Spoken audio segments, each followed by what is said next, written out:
This is the unrestricted free agent. The Jimbo Fisher stuff. Were you in the room the other day when he threw? Part of the reason we had so much fun beating Clemson was because we used to talk a lot of shit to them and they couldn't handle it. You feel fine, but your hands are shaking. Coach Berger couldn't give a damn. I want to take these athletes and mentor them. Why can't the Gamecocks win at the SEC tournament? So sunny all the time, so hot. Too sunny. Too sunny. Fans are going to be fans, and people who understand the sport are going to talk sports. With some weird dynamics. It's going to be painful, but I think at the end of the day, we'll be stronger people for it.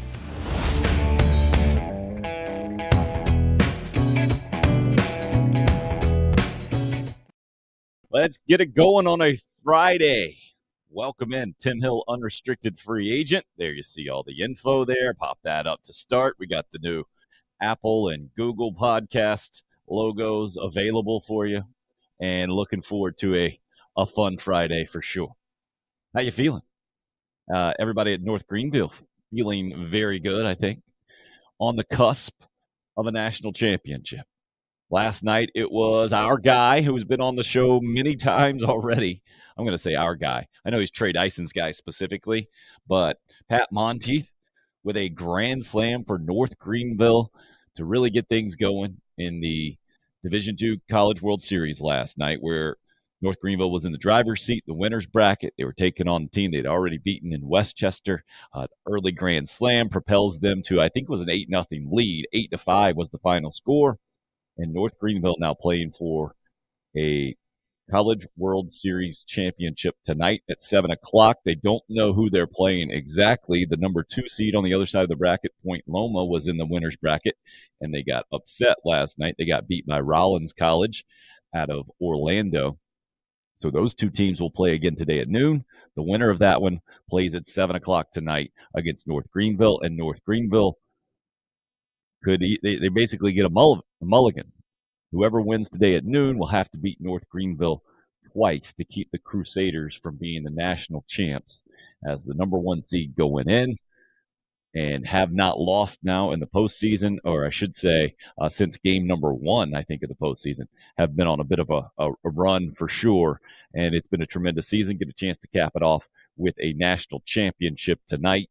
We'll be interested to see if Trey Dyson, our buddy, the assistant coach there in North Greenville, who got some social media run with his ice, his chains that he wears, or Pat Montieth's chains that he wears during the game. Saw some run on social media there. We'll see if he can be a loyal guy and join the show, or if he's going to big time us today, being the day of a national championship game and all. Either way, we'll still love Trey no matter what. Jason, first up on the comments on the YouTube live stream this morning with a happy Friday. Roger, York, and Hope also in to start. Thank you guys for hopping in on a Friday, a fill-in-the-blank Friday.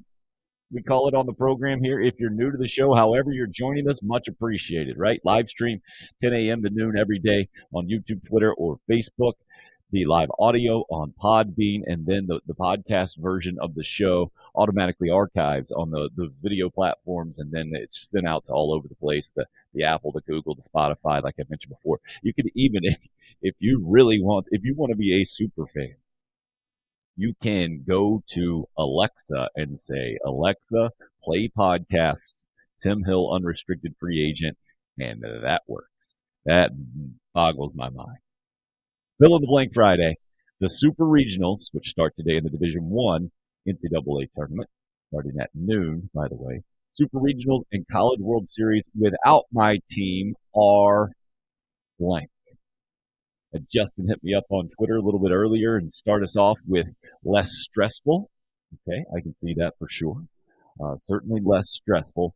I'm afraid a lot of people would fill in this blank with irrelevant, because I think there are fewer just general college baseball fans out there, and everybody from the college perspective is going to be supporting their team, and if their team isn't involved a lot of times, it's just a lot different. Maybe not completely irrelevant, but certainly much more background noise from today's perspective, going to get it up and rolling on the ticker here. If you're checking out the video portion of the podcast, the schedule works out. At noon, you got East Carolina and Texas on ESPN2. That kicks things off. And that is the ultimate kind of David versus Goliath in college baseball right now. East Carolina, well, maybe not the ultimate. I shouldn't say that. It's Stony Brook going to the College World Series several years ago. Much more of an underdog story. Was it Kent State, I think, that recently went? Much more of an underdog story than East Carolina. I put them in the David versus Goliath category, even though they're hosting, right? They've had a better season. They're the number 8 seed. Texas is the number 9 seed. So East Carolina's been a fantastic college baseball program for a long, long time. But David versus Goliath, you can tell the story that way to some degree because East Carolina is the program in college baseball that's been to the most postseasons without going to the College World Series. So simply from, I guess, an Omaha standpoint, you could say a David versus Goliath here because Texas has won so many College World Series. I forget what it is. It's obnoxious and has been to Omaha more than any other program in college baseball. So you have that program. I mean, you couldn't script it any better, right? The NCAA knew what it was doing here, setting up 8 versus 9. And the East Carolina atmosphere, known as the jungle up in Greenville, North Carolina. Stuart Lake, who was absolutely fantastic yesterday, the former Gamecock assistant coach, Charleston Southern head coach, told us about a time where Texas came to, what was it, Ole Miss? Yeah, it was Ole Miss, and made it very clear that the recommended accommodations weren't up to their level, and they had to have a certain star rating attached to their accommodation. And so didn't stay in the typical hotel I think that most teams stay at when they were visiting Ole Miss at the time. And so the speculation from Stewart is who knows where they're going to end up staying when they're going to the Greenville, North Carolina regional. So that one, a great way to get us started at noon. 3 o'clock afternoon game, Oklahoma and Virginia Tech. I think one of probably the less talked about nationally super regionals out of the 16 teams left, out of the 8 super regional matchups left. I think that's one of the certainly way down on the totem pole. The number one talked about, and I don't think it's even close. It's because of the home team and the number 1 overall national seed. The 6 o'clock game today, Tennessee hosting Notre Dame. And Tennessee was already polarizing, already a lightning rod team and program before the regional round. But you add in the video of the replay of a guy hitting a line drive over a center fielder's head who kind of misplays it and comes in. It goes over and then he rounds first and he shoots him the bird and the whole thing. And this happened in reality.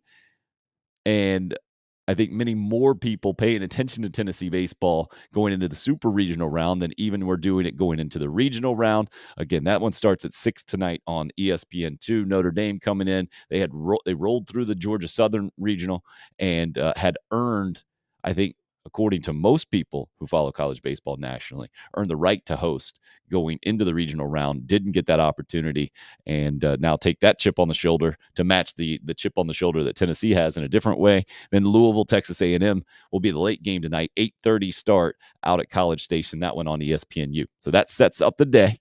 Want to bring in our first guest. Look at this guy. Oh, on time.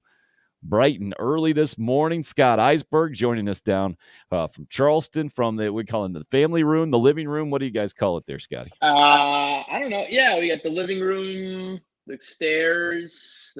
I'm at the kitchen table. The kitchen would be there. Open concept. I like it. Open concept. Yes, the open concept floor plan. So does that mean our kids are going to grow up not really having the idea of like family room, living room, kitchen deal? Because I grew up and I had all of that. We don't have a dining room. I mean, it's like our kitchen goes into what would be the dining room, I guess. But we say we're eating in the kitchen, so I don't know what. I don't know what you'd call it. It's just a big, wide open complex. Not complex. Like, I don't know. I mean, I'd consider this the kitchen. This is the kitchen, but right. Right behind you, you're sitting on the couch. Do you say you're sitting in the kitchen? No, we're sitting in the living room. Right, but it's all the same room, right? It's all the same room. It's a great room. It's a great room. There it is. The real estate agents would go with the great room for sure. So what are you making of baseball right now? I know you've been following the Division II College World Series. Now, Pat Montieth, your buddy from Fort Dorchester, your local guy. Wait a second. Are you wearing the hat? Did you just give a hat? Did you just tip the hat? You want me to get the North Greenville hat? I can get the North Greenville hat. Hold on, I'll get it. Might as well. Let's go get the. I'm wearing one of my brewery hats, but I've got the North Greenville hat right here. So impressive. Now, is this there we go. Old school one? This is not the Ville hat. That it is the Ville. Nice. Yeah, Did you cool, huh? just recently get this one in the mail? Like Landon sent it. Landon sent it maybe 2 years ago. Maybe no, I think it was like maybe during the pandemic. Landon sent it. It just came out of nowhere. I think we were texting or something, and I said I don't know how it came up, but I saw him wearing it, and I said that's a sweet cap. And next thing you know, it's sitting in my mailbox. If that doesn't say something about Landon Powell and his ability to, press the flesh, to, work the line, do all those things to endear himself to people. I don't know what does. Sending me a North Greenville hat. I mean, that's enough for me to say he should be the next head coach of the Gamecocks. What do you think about that actual possibility? Like the timing of that thing, the first time around after the Chad Holbrook era, to me, wasn't quite right. And it would have put Landon in a terrible position coming off of Ray Tanner selecting his right-hand man to take over for him. That didn't work. And then you go to a former player. Yeah, I think now is as good a time. I personally think after watching this run and how Landon has motivated this team and coached this team, I think you have to make the move now. I know people are not happy paying out another coach. Like, I understand that administrators at USC above Ray Tanner will not be happy about having to pay out another coach. But if you're Landon Powell, you got to strike while the iron is hot, and he's going to get a job offer after this. There's no question he's going to get offers after this, and I would think he'd have to take them. I couldn't imagine North Greenville financially being able to pay him what most Division I, mid-major to high-major Division I schools would pay him. And frankly, I don't think anyone would blame him for taking care of his family like that. So I think if you're Ray Tanner, you got to strike now. Otherwise, you're not going to have him. You're not going to get him. If Cliff Godwin gets the Clemson job, right, and East Carolina opens up, are you kidding me? That's a perfect job for Landon Powell. I mean, a guy from North Carolina, vacations towards the beach all the time, knows this area. I mean, somebody, if that guy, East Carolina guy, gets a bigger job, Landon Powell is a perfect fit at East Carolina. And that's a very good baseball job. So that's why if you're Ray Tanner, you got to act now before you lose him to an East Carolina. I think Landon's too loyal of a guy to just take like an ECU job or something like that for 1 year to just then jump on. And it can't be the Clemson job, right? Like on paper, I don't think so. It kind of makes sense, but from the Clemson perspective, they already went the Carolina route in a lot of ways with Monty Lee. Although Monty is a College of Charleston guy, but yes, right. Correct. I mean, but if I'm Graham Neff, I certainly call him. I mean, there's no question I call the guy. I mean, just to express his interest. I mean, I don't know what Landon's making, but Monty was making what, $500,000 a year? I mean, right. It's a lot of money. I mean, that money speaks, and when you don't have to move, I mean, you could literally stay in your house. I think Allegiant. I don't think anyone would blame Landon for taking that job. I don't know if he would do it, but I wouldn't blame him by any stretch. But I think from the Clemson perspective, it's not quite what they're looking for. I think, your buddy Stuart Lake's been on with me multiple times. He said he thinks Clemson's going to get a big name coach. Like the East Carolina path, it makes a lot more sense, I think, to satisfy a Clemson fan base that demands NCAA tournament success instantly and consistently. Yeah, or that Link Jarrett from Notre Dame. Right. Link Jarrett from Notre Dame's done a great job. Yes, either one of those guys, absolutely. But that being said, I think Landon Powell's name carries more weight as a big name in this state. I think a lot more people know who Landon Powell is than know who Link Jarrett or Cliff Godwin is. I mean, that big names in college baseball are big names within the coaching community and that diehard community. Like I watch college baseball a lot. If you were to ask me how many coaches in the SEC off the top of my head I know, Tim Corbin, Kevin O'Sullivan, Mark Kingston, just because he's in South Carolina, Tony Vitello, Mississippi State.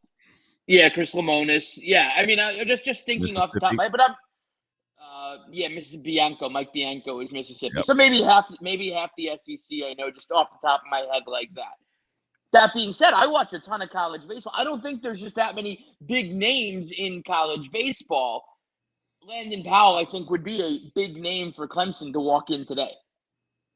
But compared to those other guys, compared to the resume and knowing the situation, this goes back to my original question, Scotty. Landon Powell was probably a pretty similar coach 5 years ago when the job came open at Carolina for Mark Kingston as he is today, and yet it just didn't make sense for Ray Tanner or Landon Powell, I don't think, at that point. As we sit here today, though, it makes a lot more sense from the Gamecock perspective. It just doesn't seem to be quite the fit at Clemson. You mentioned a big name in the state of South Carolina. Well, Monty Lee was that, right? And that didn't work out at Clemson. Yeah. And Jack Leggett, who knew a guy from Maine, right? Who knew? Yeah. Ray Tanner was maybe known by some in Columbia from NC State, but not many, and he made it his. But what you mentioned about I think Leggett came from Western Carolina. I mean, he's from Maine, but he came to Clemson from Western Carolina. Right. So in a way, he kind of had that area. But I just think that you can't compare those hires to this hire just because of the transfer portal now. I mean, the transfer portal has changed. Ray Tanner and Jack Leggett were great baseball coaches. I think more important than the X's and O's right now is navigating the transfer portal. I think that's the most important thing. What guy is going to navigate the transfer portal best? Ray Tanner did it in his own way with junior college guys. Right? Yes, he always went to the Florida JUCO guys. Yes, absolutely. And that had a lot to do with the success, especially early on, maybe less in that last 3-year College World Series run than in the first year 3-year College World Series run from 2002 to 2004. So where do you fill out today's Fill in the Blank Friday then? With that being said, Super Regional starting, Super Regionals, College World Series without my team are. Not as exciting. There really is not. I don't have as much interest in it. I don't. It's funny. I don't really have a team. I've never been as into the College World Series as when Coastal made the run because I thought that was the best story we'd ever seen in college baseball. I mean, we were literally watching a team from the Big South Conference win a national championship. So that wasn't my team per se. But that underdog story was amazing. I mean, it was Stony Brook in 2012. It was Coastal in 16, 17, whatever year it was. To me, that the College World Series without a huge underdog is not as exciting.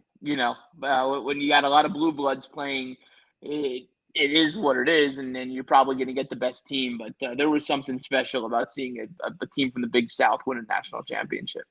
Well, that means that this year's College World Series for you is going to be underwhelming for sure. There isn't a big underdog out there. You look at no, there's not. Names. Southern Miss is probably the smallest name, I guess you would say. I mean, what would you? I'd go UConn over them from the baseball perspective, even though they've had a solid program for a while now. And Southern Miss was the number 11 seed going into this thing. So I feel like if you're seeded, it's tough to sell yourself as an underdog. Ole Miss is the least seeded team, I guess, the lowest seeded team. Yeah, they were the one that was kind of on the bubble to get in. Yeah. East Carolina is what are they? Are they the lowest seeded home team? Home team. Yeah, they're number 8. So, they have that history not on their side, right? They've been in the NCAA tournament the longest, haven't made it to Omaha, and now taking on Texas at the other end of that spectrum. So obviously a busy baseball time, a different baseball time for the state of South Carolina.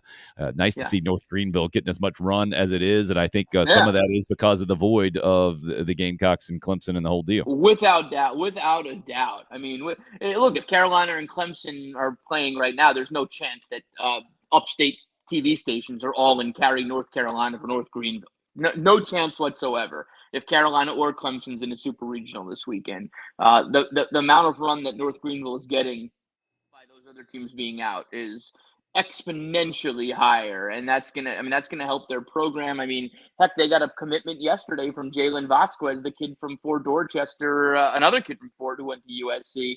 I mean, it's not often that you see a Division II team just pulling, power conference guys to D2, and you not being that surprised about it.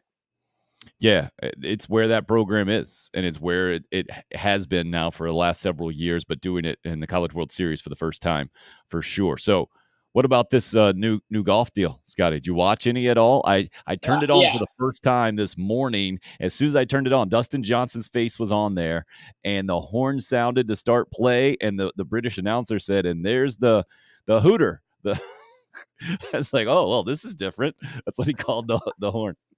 Yeah, I watched a little bit yesterday, and I just, more than anything, I'm shocked. It's stunning to me how much money they have. I mean, the amount of money they're paying Pat Perez $10 million. Are you kidding me? For Pat Perez? Who's turning it on to watch Pat Perez? I just don't understand the just unfathomable amount of money that they're throwing around.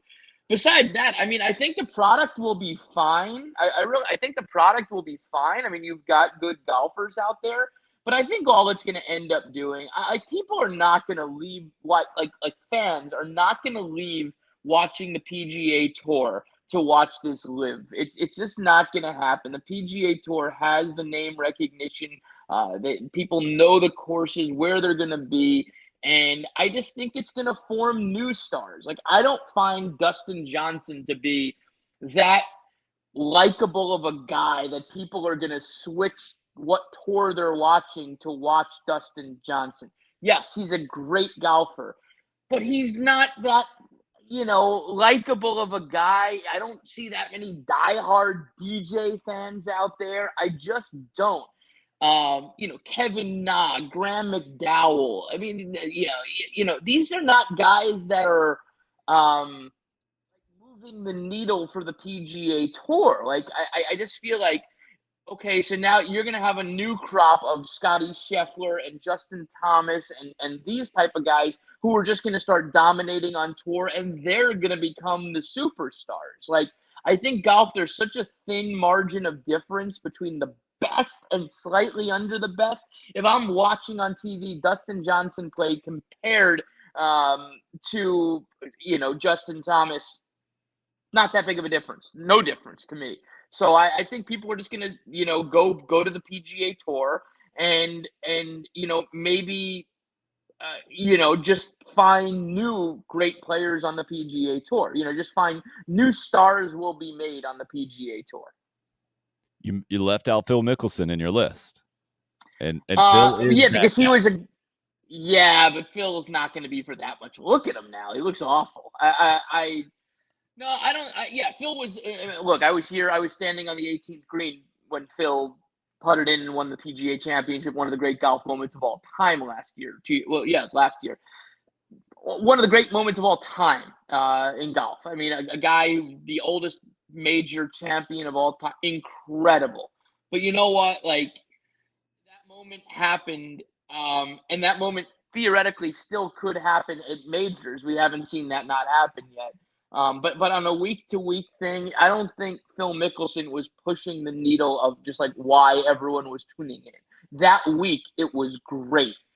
But I don't think Phil Mickelson is just the reason people were turning on the PGA Tour and they're going to say, forget it, I'm not watching the PGA Tour. I'm going to go watch the LIV Tour. I just don't see that. A couple of things when I turned it on this morning. So I mentioned that they called the horn the hooter, and then they announced guys on the tee. But what they did, I heard the announcement on the tee, Phil Mickelson, and then they cut to another shot because they got the old shotgun start, right? We're not. Yeah. It's not. It was definitely not the same pacing. It was, first of all, I didn't even realize until yesterday, this is how dumb I am, that the entire reason they called it the LIV Series. Do you know that one, Scotty? No. Yeah, I didn't know it until yesterday. Roman numerals, LIV is 54. and all their events are going to be 54 holes. 54 holes, yeah. Green rounds instead of 72. So that's an example of how they're trying to market this thing different, how they're trying to hook a golf fan a little differently. Also, the shotgun starts. Everybody's on the course, right? You're not sitting around. That's the worst thing with my kids these days. At 9 and 7, it gets to a Sunday in a major tournament. They're like, let's turn it on after we get home from church. I'm like, man, we got 3 hours until the leaders tee off. Not until it's done. It's like until it even starts. I agree with that, but like, I look at it like, what if a guy? I understand why these guys are going. 54 holes is less golf, and it's a guarantee. I think the PGA Tour has to start paying a guarantee to guys to show up, because right now these guys are seeing it as guaranteed money. You go and have a couple bad weeks on the PGA Tour, you don't make a dime. So I see that part of it. I do understand that part of it, and I'm leaving the political part of it to the side right now. I agree with you on a couple of those things. I do agree with you on what you're saying about them all being on the course. 54 holes condenses the tournament. I get that for sure. Don't you think, though, there's something to be said about that Sunday at the Masters where everybody is on 18 watching it unfold? Oh, no doubt about it, man. And the question here is not, has the PGA Tour been doing it wrong? The interesting part to me is this is competition. This is the USFL. This is the XFL. Whatever you want to call it to me. That's how it's those leagues with money. It's those leagues with money. Well, Vince McMahon's got plenty of money, right? I mean, not compared to what paying guys. I know you've got like G.A. Mangus on all the time. G.A. Mangus ain't getting rich from, Vince McMahon. Right. But he mentioned how it was awesome that they were all playing for the same pot, the winners take, basically, and they would go celebrate after the game because they were all getting a share of winning that game instead of losing the game. An interesting kind of take on pro football. But this, to me, is a challenge. And when the big guys are challenged, when whatever league is challenged, right? We've seen it through the years. The ABA challenged the NBA back in the day. It was the AFL and the NFL before they combined in the whole thing. That you're going to have to adjust in some way, and to the suspension or the ban or the whole thing, to me, comes off as awfully insecure from the PGA Tour. I get it. You got to protect your brand and the whole thing. And certainly seems that Rory McIlroy and Justin Thomas, Tiger Woods all seem aligned with the PGA Tour and giving the strong message and the whole thing. But from a fan's perspective, I like the competition. I like the product that I saw just for a few minutes there. It was pretty top notch, and it was clearly geared towards me watching it as opposed to stuck in tradition and being able to kind of coast. And I think that's what we're going to get out of this ultimately from the fan perspective is we're going to get an improved product from the PGA Tour. I would be shocked if this series lasts more than this year. I would be shocked. But what you said is absolutely spot on. The money is ridiculous. As I was listening, I guess Charles Schwartzel was leading after day number 1, right? And right now he is poised to make $4.7 million just for the 3 days. I don't blame them. I don't blame them one bit. I don't blame them one bit as far as helping out the providing for their family. Now, of course, the whole part of it, how dirty is that money? Are we talking about basically blood money that we're using? That's they have to make that decision with their own families. I am not going to advocate for that or go against it. That's their decision, and how much research they've done about where that money is coming from. But it'd be hard to turn down that type of money, knowing that you can set up your family for your life, their life, your grandkids' life, your great-grandkids' life for 3 days of playing golf. That's pretty hard to turn down that opportunity. Not many people get that opportunity. Yeah, no doubt. I'm with you on that. And then this idea of sports washing. Have you seen this thing? I had never heard the term. Have you heard? I saw Dan Wolken had an article in USA Today about it, but I didn't read it. Well, to me, it's fascinating because I've never even considered it being a sports guy. The fact that as a corporation, an entity, a business, even I guess maybe a private citizen, that you can help garner some goodwill by buying a sports team, right? By getting involved in sports in some way, and that can improve your image, that can sports wash, I guess, other bad things that you've done in your past. The Saudis have done. Yeah, I mean, it's intriguing. Yes, it is very interesting. To me, it's insulting that just because now I don't think no, because I think 99.9% of this population that has any idea what they've done in the past knows what they've done in the past, and it's not going to be affected by the fact that they're paying really rich golfers even more money. Yeah, the idea that you can just say, "Hey, we're guys. I know we've done some bad things before, but are you checking out the golf we just started? We're good, right?" Right. It's so insulting to me, and it's so from a media perspective, it's so elementary and simplistic, overly simplistic. It's ridiculous. And like, if anything, I feel like a guy like David Tepper or Daniel Snyder that have made tons of money and gotten into sports have tarnished their reputations. If nothing else, maybe Mark Cuban is the only guy I can think of off the top of my head that might have become more popular for owning a sports franchise or being a rich guy who's gotten into sports in my lifetime. What about you, Scott? Have you ever thought about this? Yeah, I never thought about it. Yeah, a guy like Cuban, obviously a lot of his popularity also comes from Shark Tank and all the other things that he does, but he is very charitable, and he seems like just a reasonable, good guy. Obviously he's opulent and whatnot, but I haven't heard bad things about Mark Cuban just being this horrifically greedy, awful businessman. I have not heard. You don't hear the things about Mark Cuban that you hear about a Jerry Jones or somebody who's just way too polarizing, just way more polarizing. Yeah, I never really thought of it that way. I think of guys I mean, frankly, to me, I love the fact like a team like the Green Bay Packers is held by the fans. I think that's the coolest. Like, I think that is the coolest thing, just to take that owner ego out of it. I really, really do think that's an awesome thing to have. But when you talk about just really stupidly rich owners, I usually am.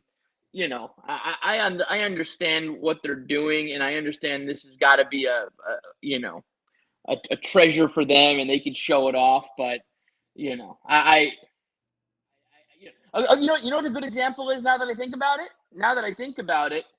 What about when what's his name, Jerry Richardson, owned the Panthers? I mean, obviously he was very charitable, and he sounded like a pretty bad guy. He sounds like a pretty bad dude. I still think of him now as a bad dude. It doesn't sport wash it that he owned the Panthers and he employed people in Charlotte and gave them a stadium and a team that played in 2 Super Bowls. Like, I don't see Jerry Richardson as being a good guy now because of that. Well, that's kind of in the reverse order, right, of where this golf series is coming at it from, where the Saudi Arabian government, or however you want to look at the financial backers, they're coming from it. I think it's also, I guess they have a piece of a soccer club out there as well. There's other things involved. And so this might be more of a new concept, the sports washing deal, which I never thought would be a thing, but it is interesting to some degree. Another deal with money combining with the South Carolina guy. The report is Hunter Renfrow going to get a $32 million extension for a couple more years with the LA Raiders. Look at that smirk there, Scotty. That's worth every dime. It's automatically from guys who look like us, not that much different than Hunter Renfrow, right? And we see a guy like that cashing in.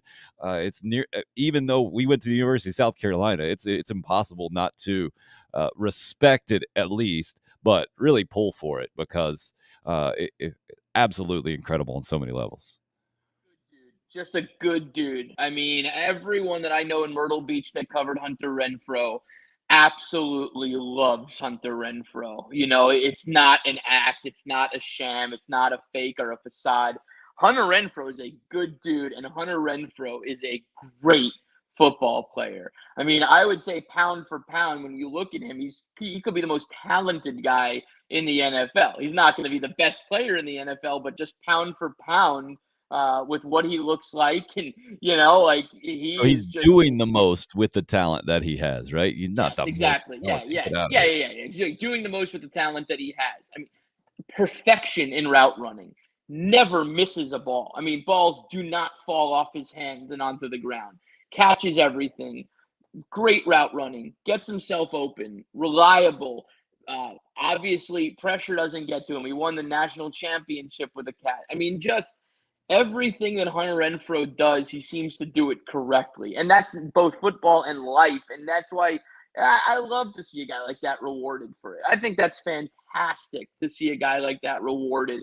I don't think Hunter Renfrow I don't even think he has it in him to be greedy or anything. I think that's why you need to have an agent who is totally separate from you, and an agent to get you a deal like that. Because Hunter Renfrow would probably play for nothing and go back to coaching high school football like his dad afterwards. He just seems like that kind of regular old dude. I couldn't imagine him staying in Las Vegas for the long term. I think he'll be back in Horry County, soon after. Yeah, kind of crazy too. Speaking of Horry County, it was a Conway High School guy and Brian Edwards and a Gamecock that the Raiders also had, and it looks to me like they kind of had these two guys. They needed to make a decision on which guy was gonna be their future or where they put their investment, and they chose Hunter Renfrow over Brian Edwards, who's now with the Falcons. Yeah, I think Brian Edwards, obviously injuries have hampered him throughout his career, but a tremendously talented guy. We saw that at USC for sure. And, he certainly has not reached his potential. But I just think that, Hunter Renfrow is that ultimate safety blanket. You're a quarterback in the pocket. Hunter Renfrow on the field, that's the ultimate safety, blanket that, he's there. He'll do something. He'll make some kind of a play. And I love to see it. I do. I love every bit, for as much it's, and it's not a comparison at all. But like when you look at Clemson guys in the news, as much as I hate Deshaun Watson right now, that's how much I like Hunter Renfrow. To see Hunter Renfrow get $32 million compared to $230 million that went to Deshaun Watson, it drives me crazy. It just irks me because I'm like, sometimes good people should get good things and bad people should not get good things. And it irks me about the Deshaun Watson thing, getting that kind of crazy guaranteed money. But, that's just the world we live in. Well, it appears from what I've read that some of that guaranteed money could go away, I think, with the latest allegations. Yeah, because these people were not involved when the deal was signed. So it seems to be that you are the where there's smoke, there's fire kind of mindset with this Deshaun Watson thing, the visual reaction. Yeah, I mean, look, he already admitted to having sex with 3 of the massage therapists. I mean, come on, that right there. If you really are there to get a massage, I mean, if it's there for your getting your body in tune to play football. Come on. And then the other part about, first, also he had a girlfriend and whatever. So obviously infidelity is nothing. Something irks me a little bit about, I'm reading about the arsenal of just luxury, fancy cars and all the things that he has. And I'm like, dude, this is a guy that grew up in a Habitat for Humanity house. Maybe you'd want to be a little more humble, maybe a little more humble would help when you're someone that's come up in a Habitat for Humanity house that was gifted to you, and then the other thing about their smoke fire thing is we're not denying that he's made all of these appointments. He's not denying that he's done all of this, and so the whole thing is just so shady. It's so disturbing. I mean, I have 2 daughters. It's so disturbing to me, all these things that I know this is not, there's no court of law brought into this. They're right now it's all civil. It's not criminal.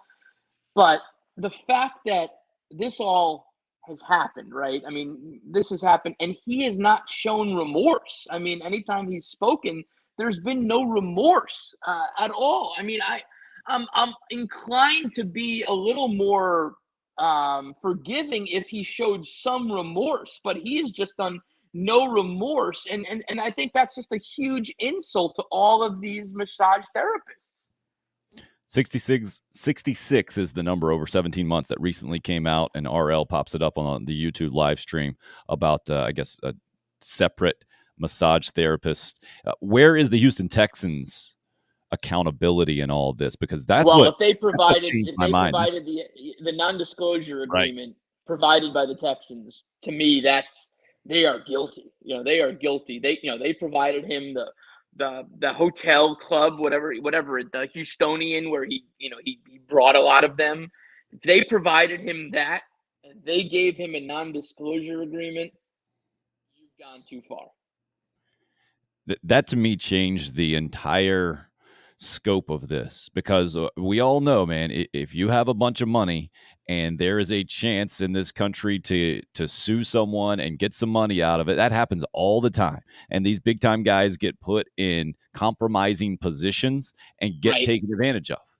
That happens, right? And he knew what he was doing, because he was skewing it to tell them, oh, you need to sign this to protect you. Like, he was telling, if you read the New York Times article, he was telling the therapist, oh, you need to sign this non-disclosure to protect you. Why do they need to be protected? Why do they need to be protected? That's the insane thing to me, is this was calculated. Yeah, just the fact that there is a non-disclosure agreement is enough for me to start really medical looking at at that it point. from the other side, right? And that medical. Right. That to me is wow. And that's where good luck if you're the Texans. I guess they've been added now to the civil suits on the list. And it to me, just here in the last week, this thing changed massively. Yeah, I think that the New York Times article, fantastic. I mean, she did an amazing job with that, and just continuing to push and push and push. And, Deshaun, there's only so long you can have this facade up. At some point it's gonna crack, and then it's like a house of cards behind it. And I also feel like his lack of remorse has just made him, to me, if I'm a Browns fan, I'm not a Browns fan if you're putting him on the field. I think this is a strong enough thing. This is a big enough deal. This is this goes well beyond football. If that guy is the quarterback of my team and he's on the field, I'm not a Browns fan anymore. Well, I also blame the NFL, right? And I saw that the social media post that said the New York Times did what the Cleveland Browns were unwilling to do and investigate this thing. And the NFL should have been there as well. I feel like this goes into the old school mentality of, hey, we are responsible at the top, but we're not going to look into things that we don't want to know about. And right. No to doubt. do that at this level is just egregious on so many levels. It's unfathomable too, because you mentioned Deshaun Watson. I mean, could not have had a better reputation, I don't think, in college, right? As what you talked about, the humble beginnings, the story with his mom and the whole thing.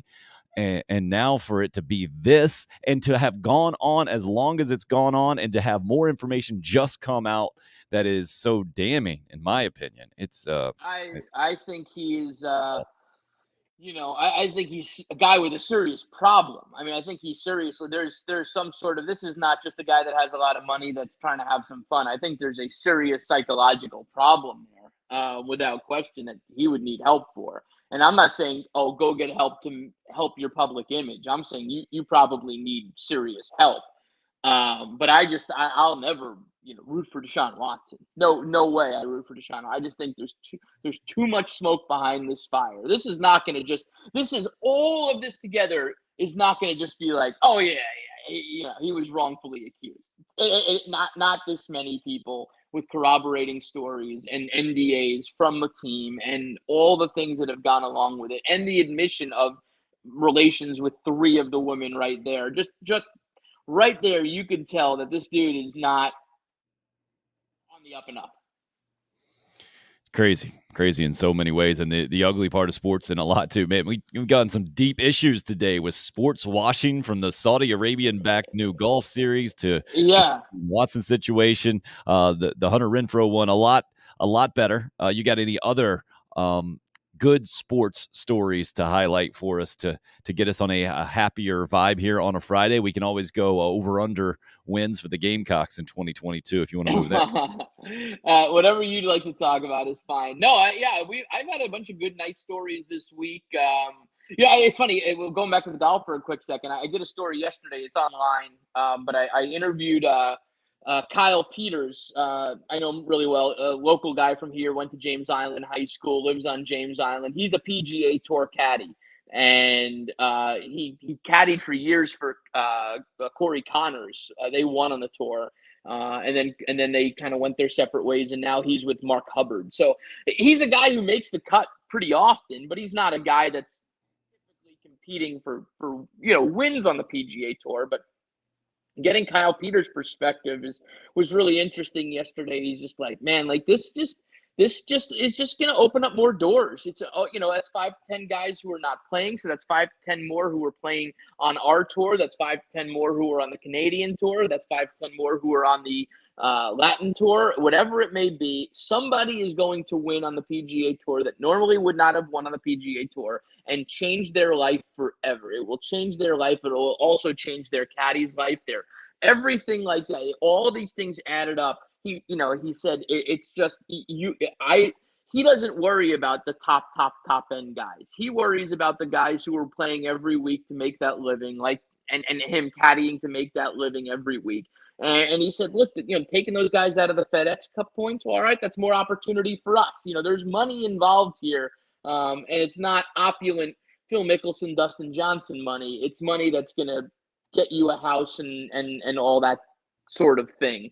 As a grinder on the PGA Tour. And I enjoyed talking with Kyle yesterday about that, because he has a different perspective on it. He doesn't make anything unless his guy makes something. He doesn't, he makes more as his guy makes more. And if there's more opportunity, I get that. And, maybe Mark Hubbard, I don't know much about the guy. I don't know much about Mark Hubbard. I know I'm buddies with his caddy. But, that being said, maybe Mark Hubbard is this amazing personality, awesome guy to root for that we just don't know about yet. And maybe this opens up the door for us to just get some new guys who are awesome to root for, who are good dudes and have great personalities and, all the reasons that you pick a player and root for them. So I thought that was an interesting story I did yesterday. Not a whole lot going on here in town. I mean, there's a big high school home run derby tonight, which will be fun. And did a nice feature story the other day on this guy Tyler Johnson. It was a pretty interesting guy. He from upstate New York, played community college baseball, transferred to USC Beaufort. His grades went belly up, did not get to play for USC Beaufort. His girlfriend, her parents live in Charleston. They allowed him to move in for free. They moved up here, were working side jobs. He Googled a baseball facility. He found one. Ended up, he was offered, they said, hey, do you want to coach our 8-year-old baseball team? He did. He said yes, which most guys who are 22 years old would not want to do. While doing that, he ends up throwing out his arm and needs Tommy John surgery. So follows that 8-year-old team to 9-year-old, 10-year-old, coaching them, rehabbing by himself from Tommy John surgery. Feels the wild hair one day and says, I'm going to air it out and see what I can do. Gets on a mound, somebody's holding a cell phone, and he pumps 96 on the gun. And he literally emails the clip, out to DMs it out to coaches, and he ends up now he's in the MLB draft league, and he's a prospect, a major league prospect after all of that. So I thought that was kind of a cool story, and I put that one online. That I thought that was a fun one to do. So yeah, we're still finding good things in sports. Any idea? All right. Look, now you got somebody more important than me. So you got somebody that's playing for a championship tonight. Well, wait. I needed to find out, first of all, if Trey's ready, if he's having breakfast right now, or breakfast is done.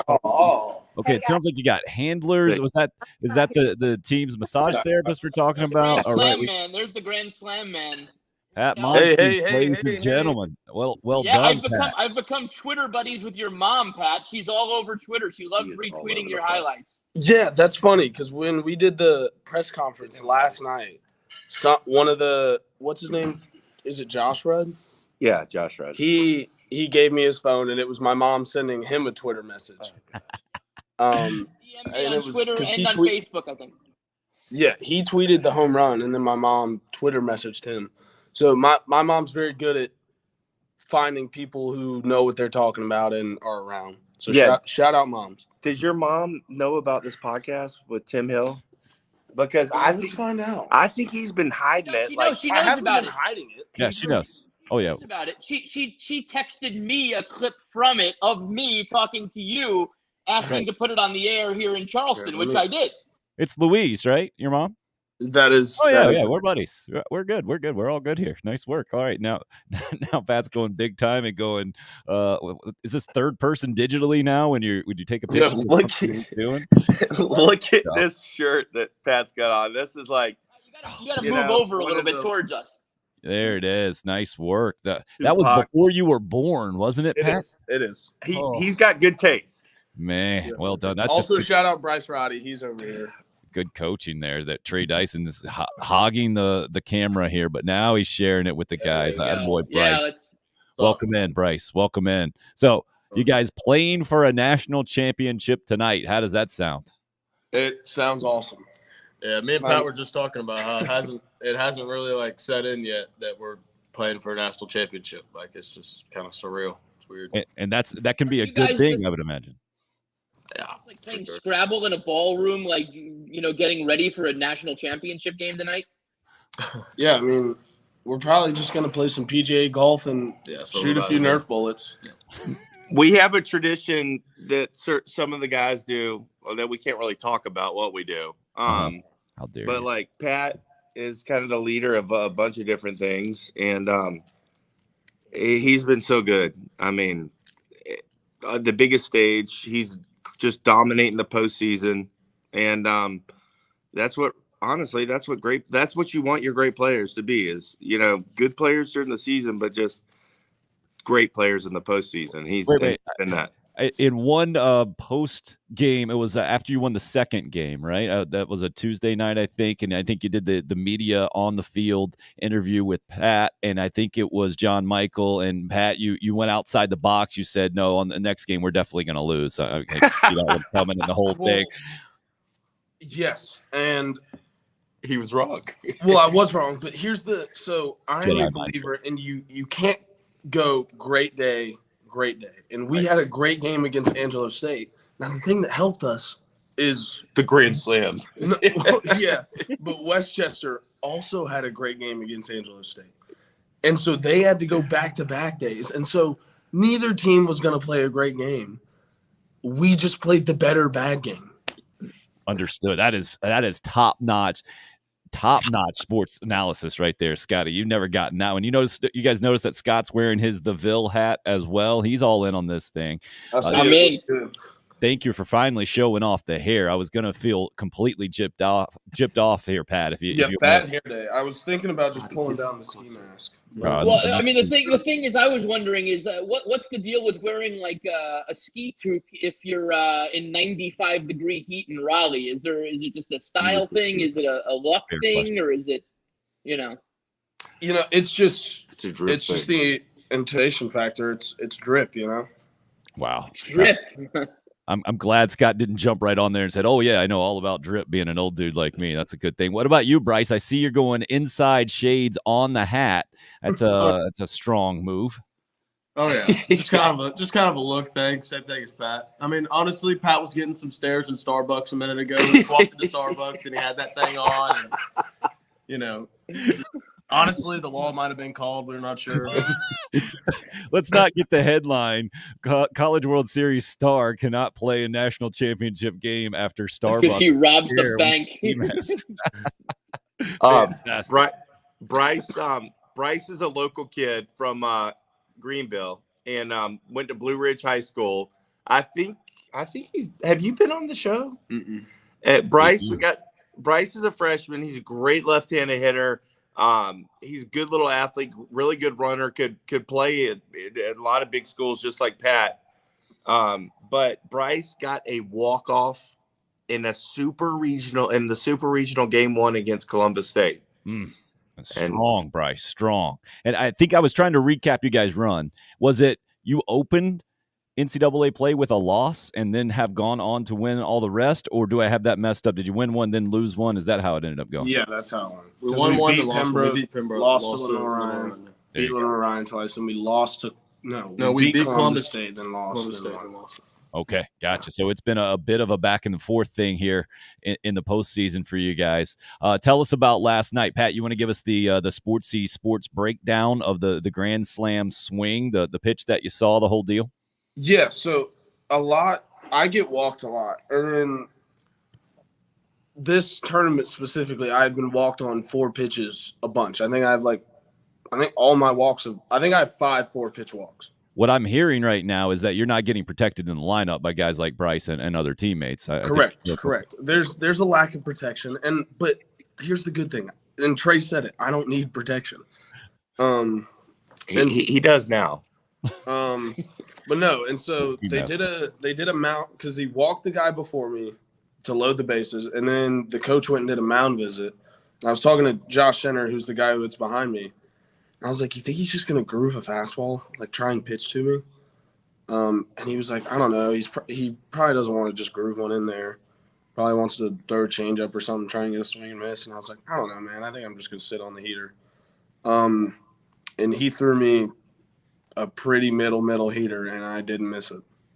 Oh, that's a great sports breakdown on the Grand Slam last night. I feel like I'm getting good at this. I feel like the pitcher is on a coach bus back to Philadelphia now, watching this podcast, going, "Damn it! No, he didn't miss it. He didn't miss it." Well, you can blame that one on the coach if that's what the coach told him to do. Like, hey, you gotta get ahead. Unlike the guy at Tennessee, you did not give him the old 1-finger salute. So I'm very against the 1-finger salute in the game. That's a smart move. That's a smart move. Yeah, I did see a pretty solid display of emotion after you hit the plate there, going straight to the dugout. Is that your thing? I try and act like you've been there before, but I hadn't been there before. And then, I was fired up. I knew that was going to be a big swing. Now, granted, I thought the floodgates were going to kind of open after that. Sure. But no, I was pretty fired up. Again, Trey, you've never been in this situation before. Do you feel the same way? Like, do you feel the same way about being in this situation tonight? Yeah, if I hit a homer tonight, which I hope I do for a few reasons, but if I hit a homer tonight, I'm going to be pretty pumped. Go ahead and say what. If I hit a home run tonight, I hit more postseason homers than regular season homers. So we got to start calling you Mr. June? Is that what we're doing here? You're going to take over the Mr. October role? He's already playoff Patty. Okay. Playoff Patty, postseason Patty, Patty Ice. Okay. I'm a man of many names. But I'll tell you what, he came in last night, and I can't really repeat what he said. Sure. Whenever he passed Landon in the dugout, but it fired me up. Like it was kind of like a battle cry, like basically, because Pat is he's very humble. He's a great teammate. He's always staying after and picking up other people's stuff and trash and balls and stuff. But he's also obviously a great player. And to see him kind of brag on himself, really, it was great to see. He came in and he said something that I can't repeat, but it was something along the lines of, "I'm here, I know I'm good, and y'all are lucky to have me," kind of thing. And it fired me up big time. Fantastic. Has it earned him the right to give the pregame speech before the title game tonight? Pat, it sounds like you could give an inspirational one, fire guys like Bryce up, just saying, "Hey, step it up. My back is hurting," kind of deal. I actually think I said that. Yes, I said that almost exact thing in the cages yesterday before before BP. Bryce said something, and I was like, my back hurts from carrying this team. And then it was a joke, but at what point is it no longer a joke? Oh, fantastic, man. So right now, I guess an hour away from now is game time for the elimination game to play you guys. That's where we're at, right? Point Loma upset by Rollins, and now they get a rematch. Is that the deal going on today? And then whoever wins that sucker has to then turn around and play you guys at 7:00. And this will be the first time you guys are turning around from the night before and playing again the next day. Correct, Trey? Am I right on that timeline?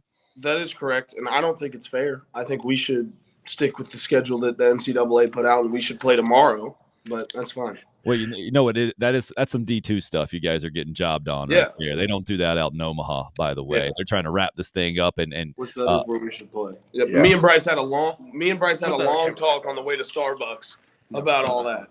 Mm-hmm. We were talking about that's one day of the continental breakfast at the Fairfield Inn that they don't have to pay for if you move that game up. Hilton Garden Inn, sir. How dare you? Yes, that's the one. Well, me and Pat were just talking about how, it's kind of crazy that, we're playing in Cary. How is that neutral for Point Loma in California? Like, we're 4 hours away, and they're freaking, 2,000-something miles away. And, why can't we play in Omaha? They're not playing there right now. So why cannot Division I, Division II, and Division III all play back-to-back in Omaha? It just doesn't make any sense to us. That's a good point. That's a brilliant idea. I think Omaha would embrace it completely. You guys might have broken new ground. The only hang-up I'm seeing here is actually the thing that matters most, and you guys got to get the money right. So when you guys figure that out, you might want to wear the ski masks while you're pitching that, and maybe it'll happen. Get your money up. Ski mask to rob a bank and then pay the money to fly out there from the direct from Tigerville to Omaha. Yeah, nothing to it. We were sitting there and Cary, the ballpark has got construction going on all over the place. Bryce was in the game yesterday. Bryce is really wanting to play. He's swinging the bat really well, but it's just really kind of not in the cards for him right now as far as getting in the game. Mm-hmm. So he gets kind of frustrated, and during the game, he's like, one of our guys will get out or something, and it'll put Bryce in a bad mood, and he'll start throwing his arms up in the air and complaining about the venue and the construction going on, the lack of a jumbotron. Also the lack of us not being on television. Like, we're on NCAA.com and we're playing in the College World Series. Like, yeah, so nice. People ask me where it's at on TV, and I'm just like, all caps, no, not on TV. They're televising. Yeah, find us on NCAA.com. They got cornhole. You see, it's just a funny story. I love it. Let's hear it, Scott. Cornhole, the voice of ESPN Cornhole is Jeff McCarrader, who lives in Mount Pleasant. He's my broadcast partner for high school basketball. There you go. He's the voice of ESPN Cornhole. I could talk to him about that. Yep, Scott knows everybody. There you go. Get on it, Scott. Get on it, man. All right, so does the mood change? Pat, you mentioned game number 1. You guys were a little quiet out there at Cary. Do you think game number 1 of a championship series is going to change the mood of North Greenville tonight? I think some people are going to be a little scared. I think we're going to lose. But no, I think we're going to be more rowdy than we have ever been. And that's going to really play for us because, whoever we play today, they're going to be tired. They're going to be like, oh, my God, we got to beat these guys twice. So everything plays to us right now. How's the pitching looking? What do you got going? Who's going on the mound tonight there, Trey? We got Reese Fields going. He was a conference pitcher of the year, P27 alum. He's got great stuff, great arm, and if he brings the mojo, he can be a lights out type pitcher. That's kind of the performance that I think everyone would love to see. And I would assume whoever you see will be pretty down on the totem pole about who they run out there after having to play for their lives today. You would think so, but a lot of these teams, a lot of these coaches aren't afraid to just throw their guys out there on 0 days rest. It's been quite remarkable to see some of these guys coming back with no rest. So I know if it's Point Loma, they've got 5 or 6 really good pitchers, but so do we. So it should be a good little matchup. I don't know if it's going to be Rollins or Point Loma, but I did a lot of research last night on Point Loma, studying their players and kind of getting the info that I need for defensive positioning and stuff. Selfishly, I kind of hope it's Point Loma because I feel pretty good about their players, but we'll see. Do you and Trey? Landon... How much does this feel? Trey, how much does this feel like for you and Landon? How much does it feel like that day when you faced Houston Street in June of 2002 in Omaha? It feels kind of the opposite. I was thinking to myself yesterday. Yesterday we had like 3 or 4 different news crews that were down there kind of doing coverage on us before the game yesterday. And poor Westchester, they had nobody. Back when we played Texas, Scott, it was like Texas had this large contingent of reporters and Skip Baylesses and famous people and stuff like that. And we had like a couple of people. It felt like they were the guys, and we were just kind of lucky to be there almost. Yesterday, it felt kind of like the opposite. Like we were the big dogs, and it felt good. Well, you certainly have earned it. I was going to ask the exact same thing. Now, do the guys like Pat and company, do they understand your history with the national championship game, sir? It looks like a no. It looks like a big no.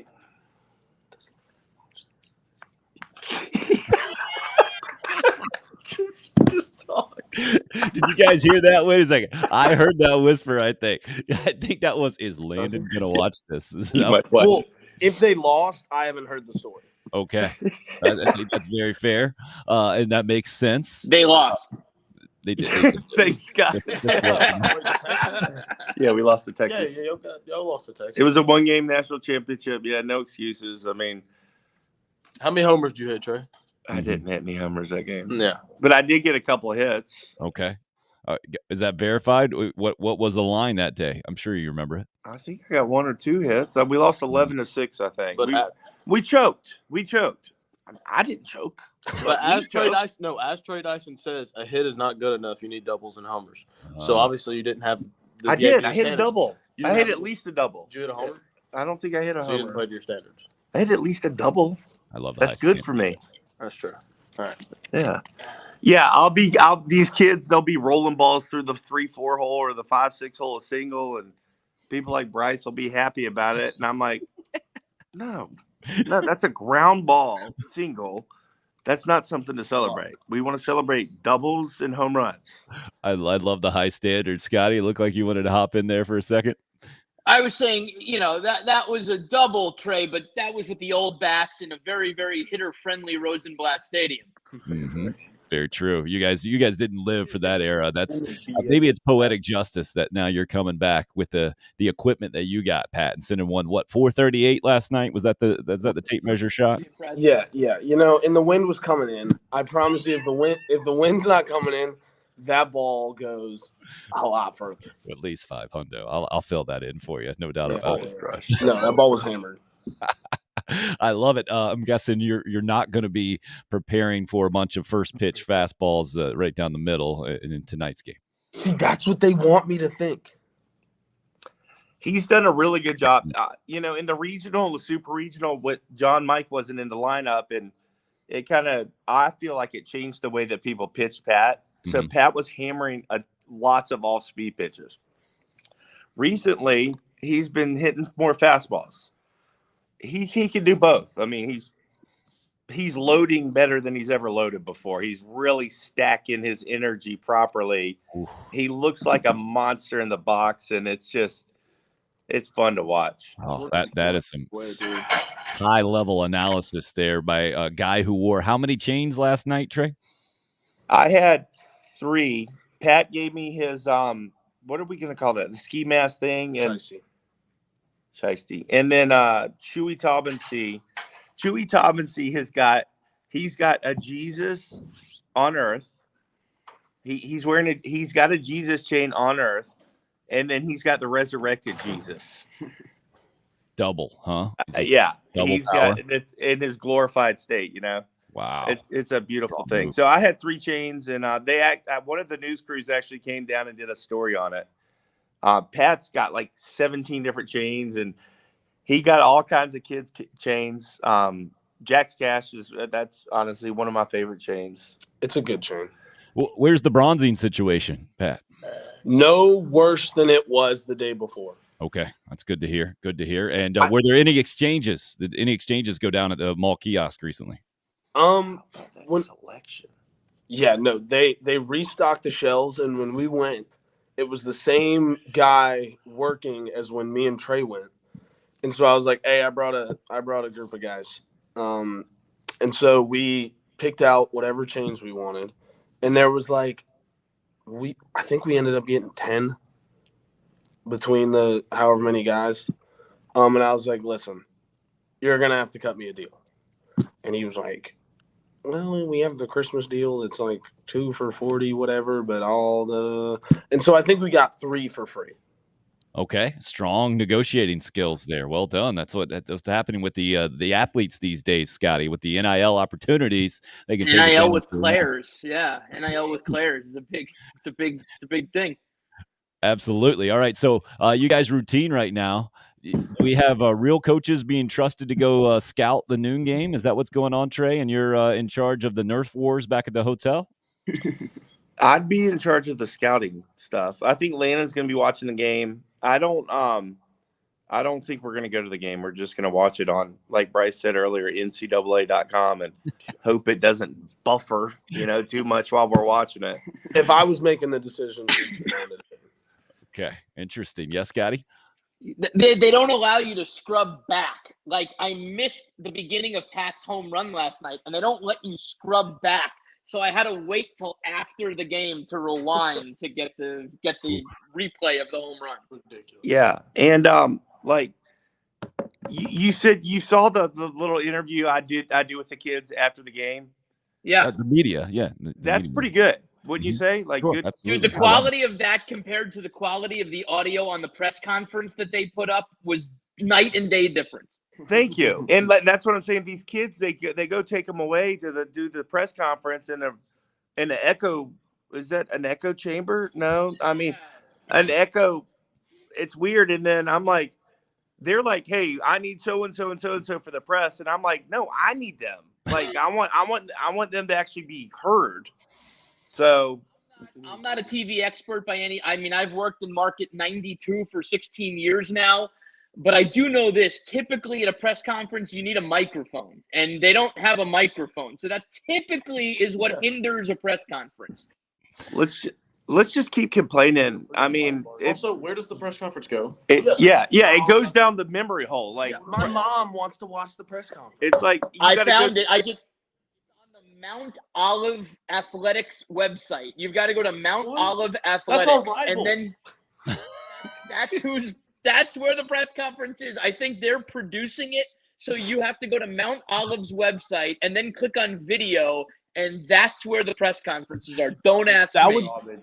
That would be compared to Clemson putting something on their website from Carolina's press game. Running the official College World Series press conferences on ClemsonTigers.com. Sounds about right. Yeah. And by Mount Olive's video production staff, I mean a guy that might have a BlackBerry in the back, holding it up. Hey, we appreciate the coverage. Okay, we appreciate the coverage, but I feel like I do a good job covering the team. Absolutely, Trey. So looks like Pat is checked out of this interview. No, I'm not checked out. I was actually sending pictures of the podcast to people. He's promoting it. So he's our PR guy. My apologies, Pat. My apologies on that one. All right. So Trey, how does the team set the tone for tonight? Is this where you go in and you demand more hits? You only got 8 runs last night. Are you going to be that guy again from the hitting coach perspective? I know you were ticked off in the College World Series opener. You only got 3 runs and a 3-1 win. Is that what's going to happen? Yeah. I mean, you got to be careful with some of the kids, though, because some of them, like, if Pat doesn't do good, it's easy to just go up to him and let them know about it. But other kids aren't quite as confident, maybe, when it comes to that. So we just got to – I don't know. I might turn into a positive guy today before the game. I'm not sure. But I know one thing. I will be making several of them do push-ups before the game. We haven't been lifting much as a team. Pat's been doing push-ups every day. It's been helping him. And we need to get that blood flowing in the proper areas. So we should hopefully get some hits today. Yeah. And that sounds like a clear do as I say, not as I do coach move. When's the last time you did a push-up, Trey? I mean, that is so mean. I don't know. I'm just saying. 12 ounce No, curls. we made you do a push-up the other day. Oh, that's what I like to hear. In the Super Regional. What did you say, Scott? I said 12 ounce curls. Now, Not really. You were bullied. It sounds like your players bullied you into doing a push-up the other day. Yeah, you remember that? Did I do one? Yes. I did one. It's not easy for me to do. I'm so big, and I try to go on diets, and I'm just so heavy. Well, speaking of that, did you do oatmeal on top of the hash browns again today? So you're good. Oh yes, very healthy breakfast today. Another prime rib sandwich coming up before the game. Beef ender before the game from Jason's Deli. Yep. All right, there you go. So it sounds like you guys are right on pace, right where you need to be. We got Pat promoting the podcast all over the place back there with the ski mask on. Done the black coffee water routine again today, Pat? Yeah, I did it during breakfast today, and then me and old Bryce Roddey over here have been walking to Starbucks, and we do this little group in the morning, I guess, and we just kind of talk baseball, and we get the group coffee, or we got another guy, Campbell, great ball player, who also might get coffee. But I brought Trey a coffee this morning. Me and Bryce got coffee, so we're off to a hot start. Wow. We're going to go walk to Target and get a bag. Yep. Mm-hmm. Fantastic. Do you mind if we give some love to Cambell Conard for a second? Campbell deserves so much love. Let's hear it. I mean, I'll talk about him. Yeah, I love Campbell. Right. Yeah, Trey was choking there. Thank you, Pat. So Campbell's a new guy, transfer from ETSU. No, I like talking, and actually I'll get in the camera. Great guy from ETSU, one of my favorite guys. I'm very mean to Campbell a lot of the times. I've had to eat it all year. Yeah, very mean. Now that being said, Campbell's one of my favorites, and he can take it, and that's why I'm mean to him. And I think, and I could just be wrong, and maybe I'm just trying to make myself feel better for being a bully to Campbell, but I think it's helped him. And so Campbell did not play like all year, and then starts playing in the conference tournament when John May gets hurt. And it's a homer first in the first game of the College World Series, he goes 3 for 4 with a 3-run homer or 2-run homer. And the question is, would you have been able to have that success without the tough love from postseason Patty there? You know, I think I have to credit it to Pat. It's pushed me because, you know, I'll be in the cage or something, and you know, right before we left, actually, you know, I was sitting in the cage. You know, you're warming up, and I took a couple bad swings. You know, the first thing I hear in the back of my ears, Campbell, that's the worst 3 swings I've seen ever, and it'll lock you in. I'll tell you that. And so, you know, he's pushing all year, and I'm gonna. Pat sounds like a future coach. I'm gonna credit a lot of it to Pat. You know, he's he all the time. You know, catching. He's all the time on me to catch the ball. So any mishaps there, I'm gonna hear it. So it's pushed me pretty well. And now in the lineup as the catcher tonight, is that where you are, Campbell? Most likely, yes. It'll depend on who they throw, but it would seem that way. See, now Scotty and I are old enough to remember Landon as a young catcher at the University of South Carolina. How much hands-on technical advice do you get from your head coach about what's going on behind the plate? Oh, he did catch a perfect game. If you didn't know, he did catch a perfect game. Yeah, no, it's awesome. You couldn't ask for someone better to mentor. I switch hit as well, and he's a switch hitter. So, as far as catching, he works with us every day. As far as catching drills and whatnot, and he's all the time gonna help us out with anything he can. On average per game, how many strikes do you steal behind the dish? I mean, I pride myself in trying to steal as many as I can. So no, Campbell's good at receiving. Campbell does like to say he steals more strikes than Jack's Cash, our other pitcher.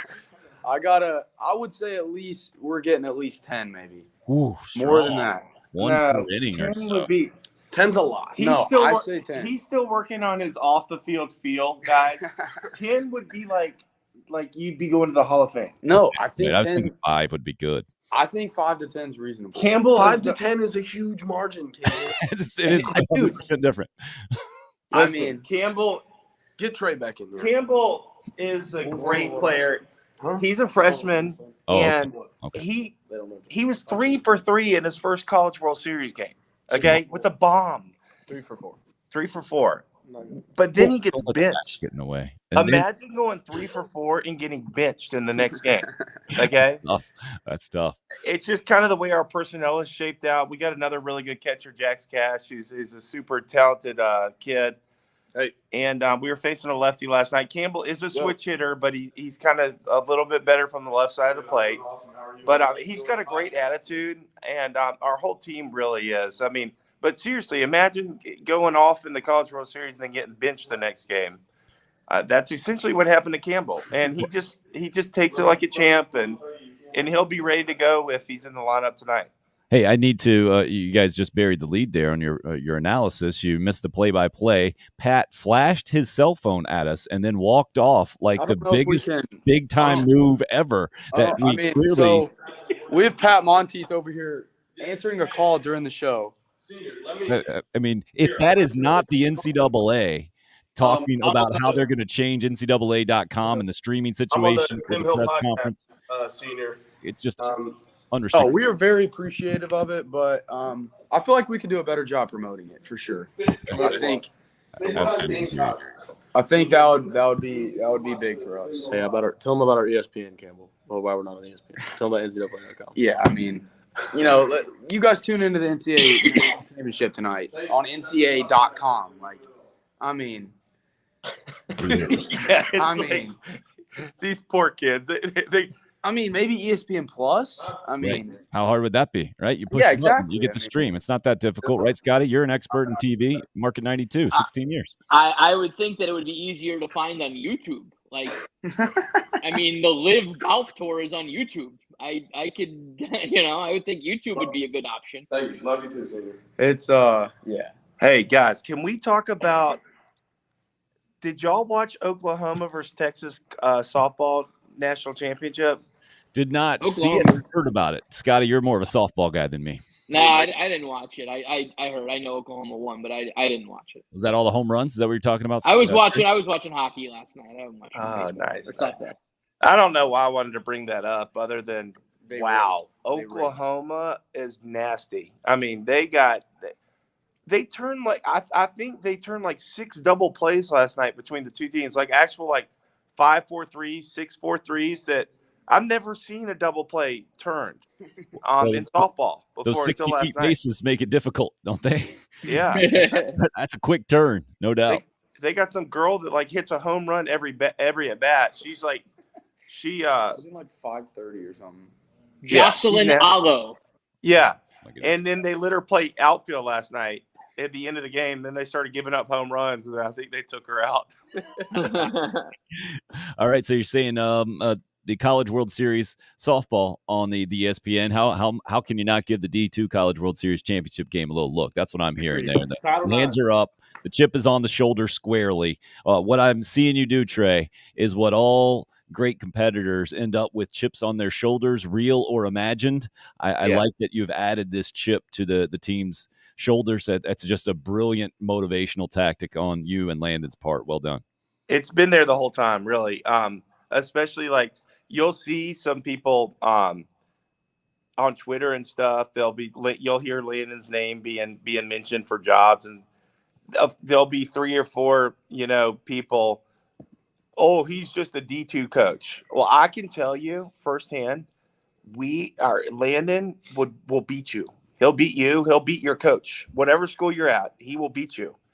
And that D2 thing, whenever they start talking trash about that, we will beat you. Just put that in your pipe and smoke it. Keep talking that trash, okay? Because we're gonna beat you. at some point. So wrong. I think I'm hoping the bulletin board won't be updated this afternoon for either Rollins or Point Loma, but I think you guys will be all right. It depends how well Pat promotes the podcast probably here in the next few minutes. Well, I wasn't really talking about Rollins or so. I'm talking about the people who talk trash on Twitter. We're taking applications for scrimmages in the fall, D1 teams. Anybody that wants to play us, we'll play. Breaking news, and this is a valid comment from Bryce Roddey here. Go ahead, Bryce. Posted.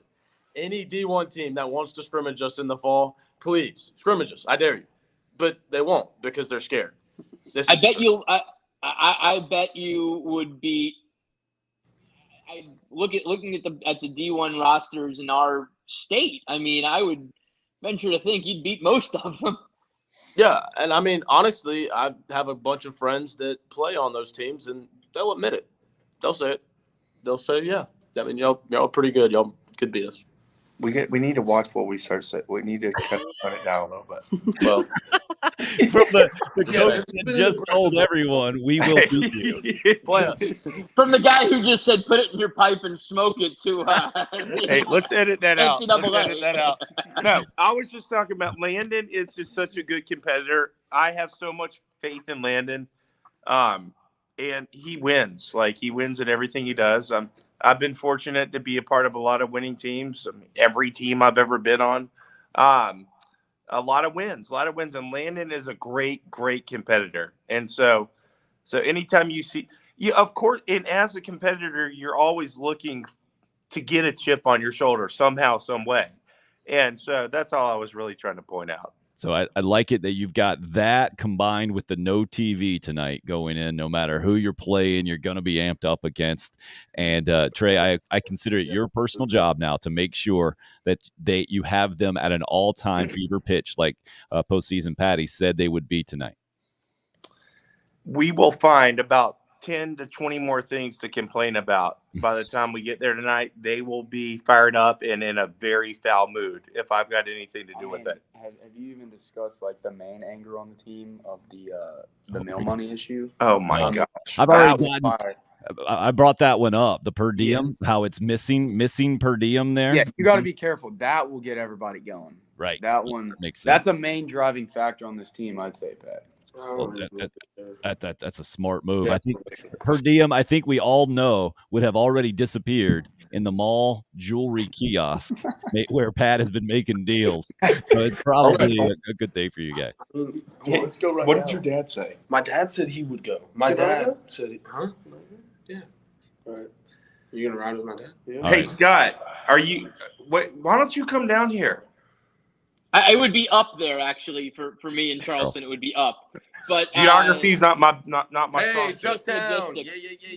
Yeah. I got the I got the Somerville Home Run Derby tonight. I got that at 6, and I'm running to watch your game right after that. So. Really? Let me tell you, I did the Somerville Home Run. It's what's it called? Brody Hawkins. At Gahagan Park. Yeah. I choked. Brody Hawkins won that, didn't he? When I did that choke job of the century, I mean, I was the favorite. Did Messina win it? No, my year it was Brody. I can tell the story. I know I lost. They sound like they're married. No, I lost to Brody Hopkins. You could hit some bombs. But we see who's having the better career, so whatever. I mean, wow. He's in the transfer portal. You're in the championship. But no, I lost.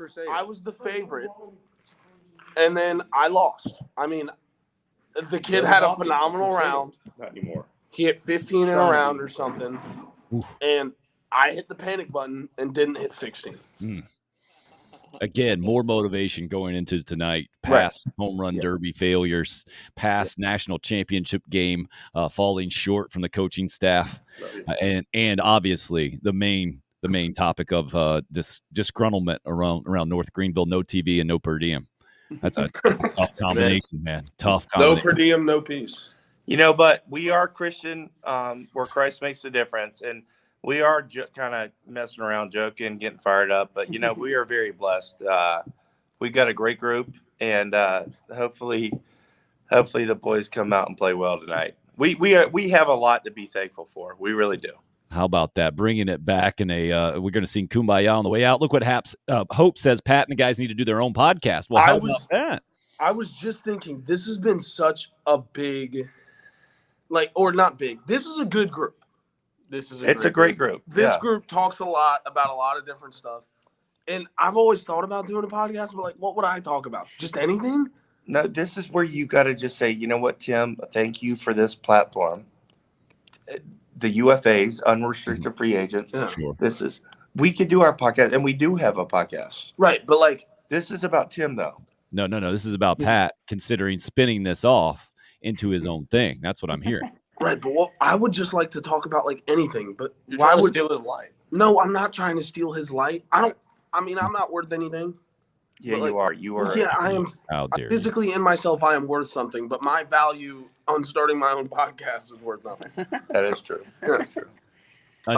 Maybe before this run, but he has sounded the alarm down in the Charleston media market, right? Following this thing pitch by pitch, NCAA.com, and not being able to rewind, having to wait until the end to go back and get the clip, right? He's making sure everybody in Charleston's informed. We're putting out the word all throughout South Carolina. Tip in my hat. Scott, thank you for the coverage. We appreciate it. Yeah, there you go. All right. Well, good luck tonight. Yeah, absolutely. Good luck. We appreciate the behind the scenes, and also we actually thanks to Campbell, I think they turned the camera around while you big timed us, Pat. We got to see the entire Ballroom C setup that you guys got going there instead of this brutal background that you set up for us, Trey, and the blank wall. So thank you guys for that. And I know everybody, I think everybody around South Carolina pulling for you guys for sure. Will be interesting to see Point Loma or Rollins has to bounce back against you guys at 7:00 tonight. Keep them loose there, Trey. I think you can do it. We will. And if you don't mind, after this show wraps up, just try to edit out some of the stuff that could potentially get us in trouble. We would really appreciate that. You told me to lose the episode is what I'm hearing. It sounds like just edit it. Lost episode. Just edit it out. How about this? I will not highlight any of the just incendiary comments that you guys made and pop it up there with some music behind, and then the general media hype stuff that Scotty gets paid to do on a daily basis. So we'll stay away from that. I mean, that being said, you do need a breakthrough, Tim. You work really hard. If it's going to cost me something, you can use it. Wow. As long as it gets you the coverage that you need. Absolute selfless leader there from Trey Dyson. That's where you guys get it from. Good luck, gentlemen. You guys want to do our selfie pose now? Oh, yeah. Let's get it. Let's get it. Is the ski mask a bad look for the selfie pose? No. Your goal. I think it adds a lot of color, a lot of pop. Oh, it makes it really pop. There we go. Oh, I didn't know you were going to go down with it. I think that's a smart move. Okay, there it is. And now there you go. Like a professional wrestling podcast now. I love it. Excellent work there, guys. I think we'll probably edit out me and Scotty, and we'll just throw you guys in there for this one and call it the lost episode, and that will guarantee that people listen to it and watch it more. Wow. Thank you, guys. We appreciate you. North Greenville. See you guys. Good luck tonight, gentlemen. D2 College World Series as only we can do it. Scotty, you can feel it from those dudes, man. Baseball is different, huh?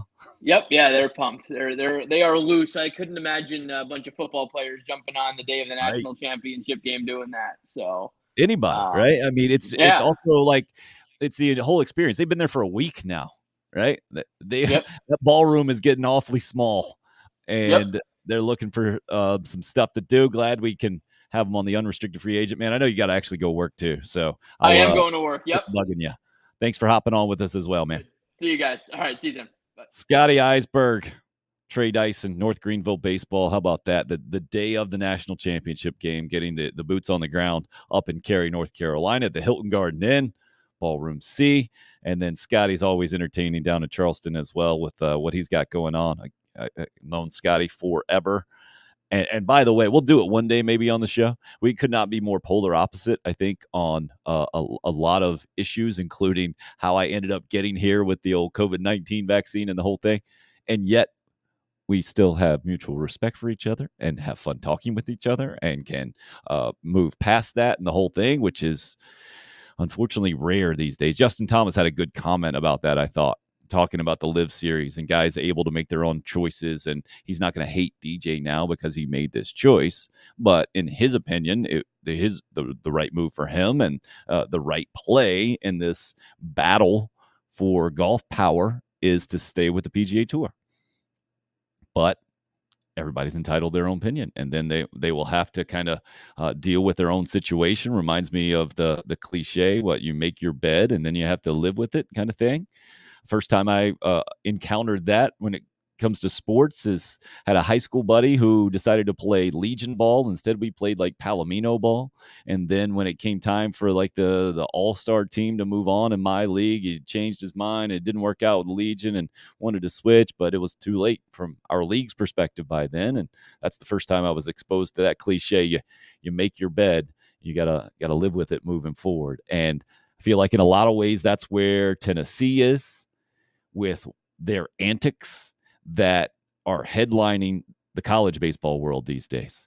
And he definitely felt some of that swagger, I think, from North Greenville with the behind the scenes. And clearly, if you guys are just tuning in, or maybe you haven't seen some previous interviews, some previous appearances on the program, so much of that is tongue in cheek and baseball, the way that baseball guys talk, right?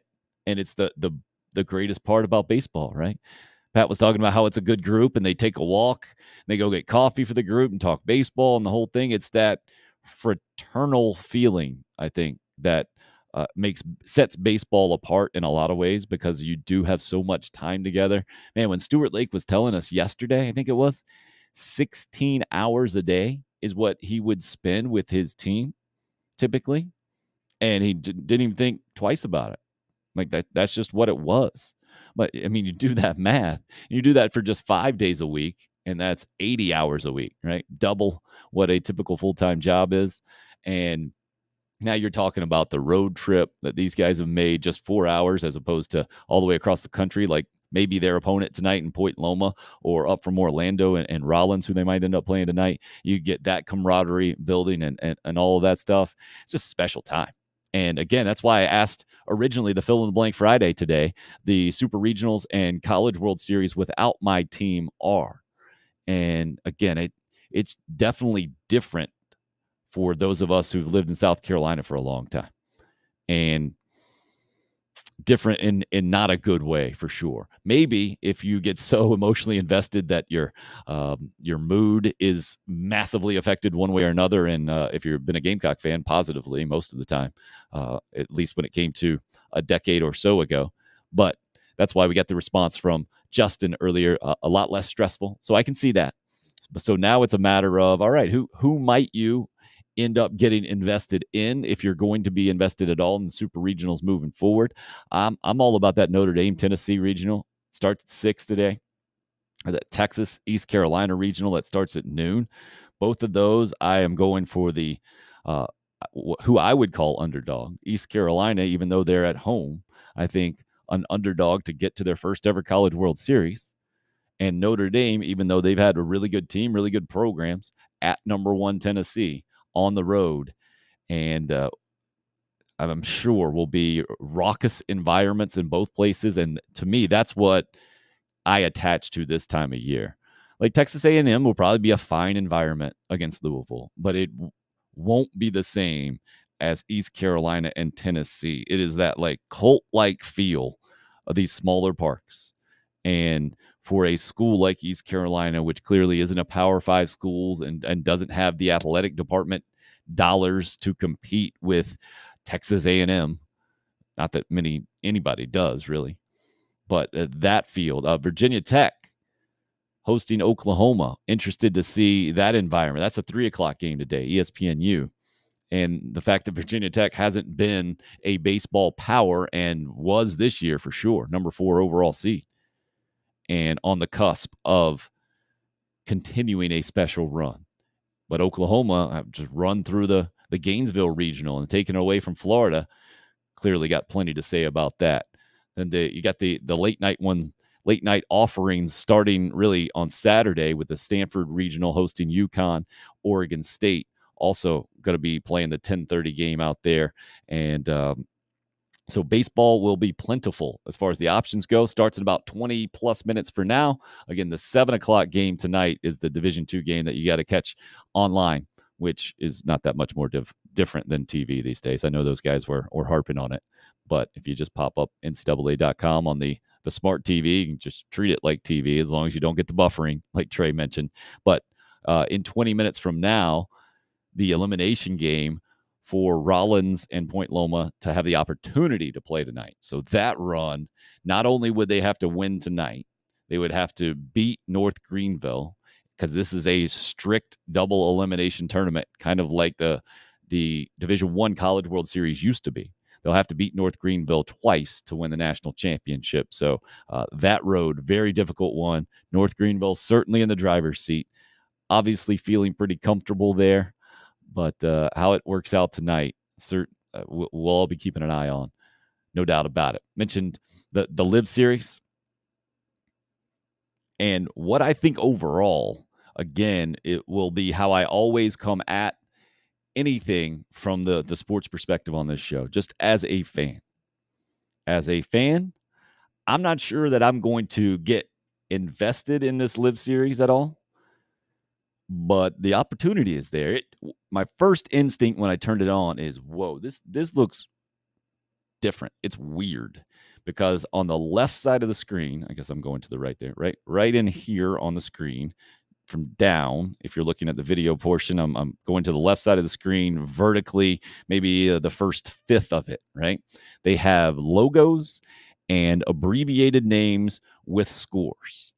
And I'm a pretty big golf nerd, but the logos are completely unfamiliar because they're like the team logos that these guys are a part of, right? This is a new format. I think there are 12 teams involved in the 48-man field, so 4 people to a team. So you have a team score, and then you also have an individual score.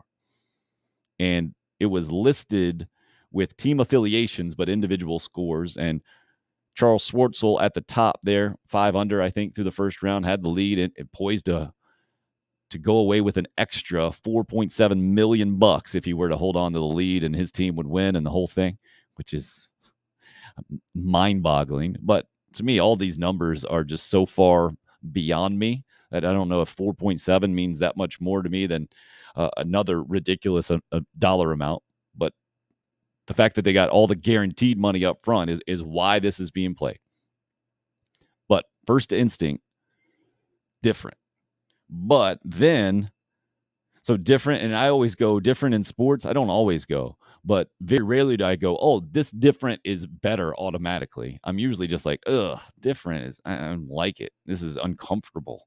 I'm not used to watching in this way. So that's my natural reaction is, eh. But after maybe a minute or so, and I could kind of acclimate, saw, oh, okay, that's Dustin Johnson there. He was 1 under, it looks like, maybe through the first round. And okay, I can see how that's Schwartzel up there. Sergio's down here. Kind of get myself to get my bearings, let's say. But how they were actually showing the action was pretty fantastic in that it was a shotgun start. So they said what did they call it? The hooter? Yeah, the horn goes off to start play this morning. And the announcer called it the hooter. And there's the hooter, and now we're off. And they announce, I forget who the first guy was. It might have been Dustin Johnson who hit a shot. I don't think it was him, actually. I think it was somebody announced, but then I saw somebody else hitting. And then Phil Mickelson's announced, and they cut away from him to show somebody else hitting a shot. And then they cut back to him. Because this is how many shots were going off, and it was a much different pacing. It was a much more active pacing, and one that I really liked as just a golf fan. Like, no more I can see. Hey, bring it to me. I want to see these shots. Yes. Oh, we got a par 3 here, a par 4 there. We got guys already hitting their second shots on a par 3 for a long putt for birdie or out of the trap. And we're 6 minutes in to the broadcast. Yeah, let's do that. I saw the social media post yesterday, the first hour of the LIV Series versus the first hour of the PGA Tour event. And it was double the shots on this LIV Series.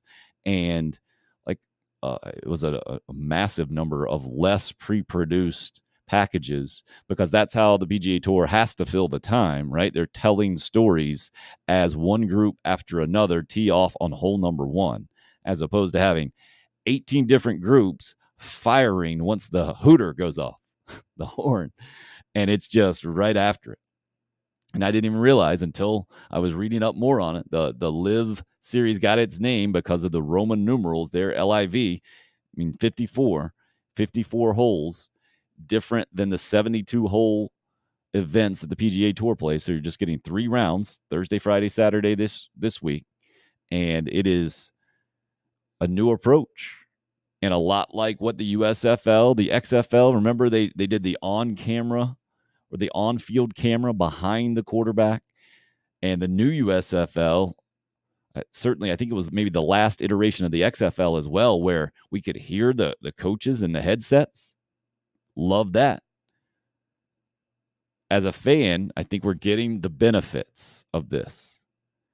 From the zoomed out, if you're going to get into the sports washing perspective, Alan Shipnuck is the guy who I think posted that Phil Mickelson comment that got him in so much hot water about the Saudi Arabians being scary dudes, edited version, and basically trying to pit his power of that opportunity against the PGA Tour and the whole thing.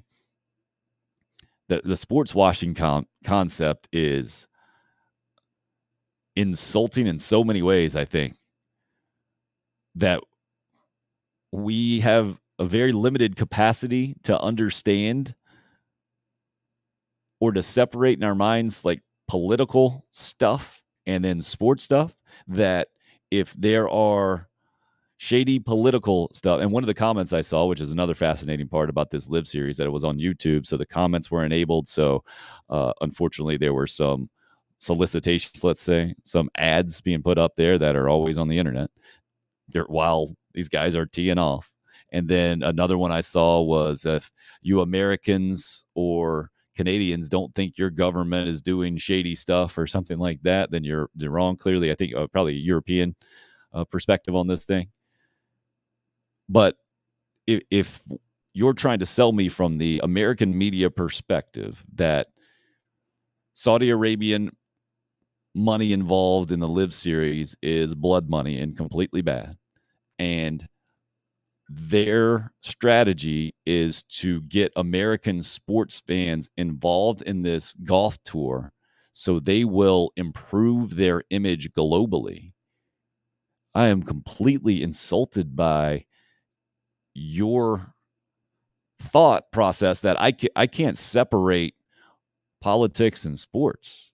To me, that's the pull of sports. And that is maybe the one common refrain that I've heard from other sports fans is most of the time they don't want to hear any of the politics involved or not involved in sports, right? Anytime an athlete tries to bring it in, or an event has implications, and this one certainly does. Don't get me wrong, and that's why I'm talking about it now. If it didn't, then I would absolutely avoid it too. But I think I don't think you have to be a sophisticated sports fan to be able to separate those two things in your head. There's politics and there's sports, and you don't get to be good in politics because we like what you're doing in sports. Like, that's not a thing. The sports washing concept to me is massively insulting to our intelligence.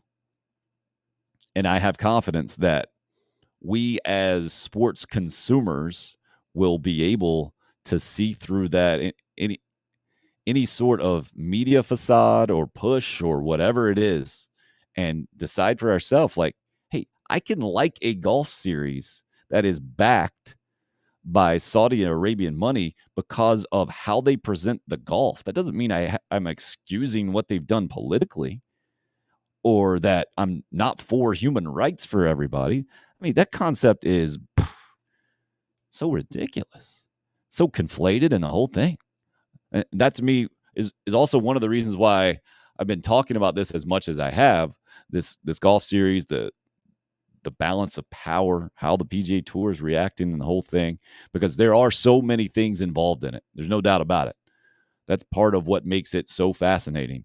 And then you get the superstars of golf and Phil Mickelson and Dustin Johnson. And then on one side, you got Tiger Woods, Rory McIlroy, Justin Thomas, going to go down the list on the other side. So many different things involved in this, that to try to make it one or the other, and good and bad, and say that that we're dumb enough to be tricked into starting to like people if they're doing something in sports that we like. That doesn't make any sense to me at all. And then you got college baseball on the other end of that spectrum, right? I remember when Carolina won the national championship in 2010. I was out there covering it for television and mentioned that at that time at Rosenblatt Stadium, it was one of the few relatively big-time college sports that was closest to being pure without a ton of corporate sponsors and the whole thing. Then the next year they moved to TD Ameritrade Stadium, and that kind of gets shot just from the stadium's name, right? But compared to college football and college basketball, college baseball, nowhere near the level of messiness and fingers in the pie and high dollar amounts connected, even though Stuart Lake, the former Gamecock assistant and Charleston Southern head coach, talked to us at length yesterday. And if you didn't see that episode, listen to that episode, and you're a college baseball person, you're a baseball person at all, I highly recommend that you go back and check that out, especially the section about the name, image, and likeness implications, the transfer portal implications of what college baseball is becoming right now, that he's just been talking to scouts and coaches here in the last few days. And it is something unlike we've ever seen. But it doesn't necessarily mean it's going to be bad. And that, I think, is the default lazy, easy, hyped up, hyperbolic way that media can approach it, or just us as human beings can approach it, right? Because we're worried about what threatens us naturally. Survival of the fittest instincts. We are much more concerned about something that will cause us not to be here tomorrow than something that we enjoy and will enjoy then tomorrow. But college baseball in general is about as pure as it gets, a pure of a product as it gets. And listening to those guys from North Greenville today is a good reminder of it, right? The camaraderie and just the sheer joy. And I'm fortunate enough to get to experience on the absolute purest level at 7 and 8 year olds is what I'm coaching right now. We'll be going to coach a little practice and heading next week. We won't even be doing a show this time next week because of a state tournament up in Taylor, South Carolina, that the little team will be participating in. But to see that, to have that daily reminder of the purity of a kid's game, and then to see it on the college level in South Carolina at a championship level with North Greenville playing for one night, and on the ESPN platforms in the super regionals for college baseball, fantastic. And then we should take it to the next level, I guess, and say, man, the Braves, how about that run they're on? 8 games in a row now after a win. Max Fried shutting down the Pirates 3-1 yesterday. Tonight going again, looking for number 9. I think that would tie last season's longest win streak. 6.5 games back of the New York Mets. The Braves are becoming relevant and turning things in the right direction for sure at a time that it needed to happen. Otherwise, you were talking about being under 500, closer and closer to the All-Star break, and having the chance to be irrelevant real quick. Braves seemingly have turned that tide, and it's fun to watch on that level as well. And watching a rookie like Michael Harris hop in the big leagues, have an immediate impact, run down balls in the gap like he did the other day in right center with a ridiculous diving catch, triples and extra base hits, just watching him run. A lot of fun. Austin Riley, I think, hit his 15th home run recently. He is up there. I know Christian Walker, the former Gamecock, did that yesterday as well, or the day before yesterday, I should say. It was tied for 5th in the big leagues at that time for most home runs this season. Whit Merrifield, a solid game last night. A couple of hits for the Kansas City Royals. They're having a tough year. He was off to a tough start, maybe able to turn that thing around. And you can't talk about Gamecock baseball and the College World Series and not mention those guys or show some appreciation for what those guys were. And the further and further we get removed from that, the more and more special appreciation I have for what a tremendous run that was in so many ways. So this time of year, man, I love it from the baseball perspective. I get it from our college football perspective. It's a little bit slow. It's all about recruiting and who comes to visit and what might happen in camps. And that's not at the top of my sports following list for sure. That's why we haven't discussed it very much. Did see that DraftKings recently put out their win totals for the season, the projections, the lines, and the Gamecocks sit at 6 even, which I believe was 12th or 13th on the list in the SEC. I think Missouri may be the only one at 5.5, less than Gamecock football for the 2022 season. And those Vegas over-unders for win totals in the summer, always fascinating. I think it was 3.5 last year for Carolina, coming off of a 2-win season at the end of the Will Muschamp era. On paper, didn't look much better for Shane Beamer. Clearly, that 3.5 number got laughed at relatively early. Or you look at it now and say, man, should have put a bunch of money on that. 6 this year seems much more respectable, but I understand it if you're a Gamecock fan saying, hey, man, Spencer Rattler, a couple of receivers have come in. Oh, no, it's going to be better. But then when you go down the list, 1 through 12, you got to count to 7. You got to get to 7 if you think you're going to be a winner in Vegas. And 7 only happened last year with the postseason win. These are just regular season over-unders for win totals, with the Gamecocks sitting at 6.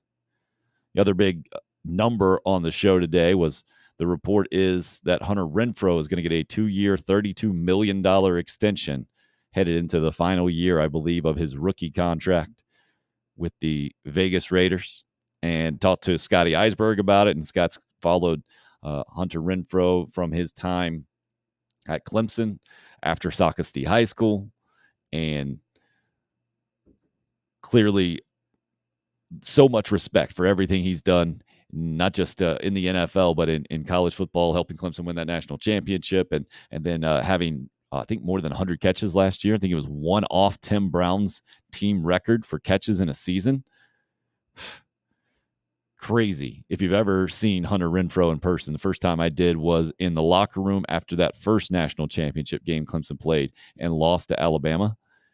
And I was just floored by seeing him in person. Typically, it goes the other ways. Like when I stood beside Cam Newton for the first time in person, that 2010 SEC championship game, just a big human being, bigger than I even expected, having seen the measurables and the whole thing. And then Hunter Renfrow's on the other side of that, like really normal looking dude. Normal for a guy that looks like me and for who I encounter on a day-to-day basis. Would never guess now. Gonna make more than $32 million in the next 2 seasons.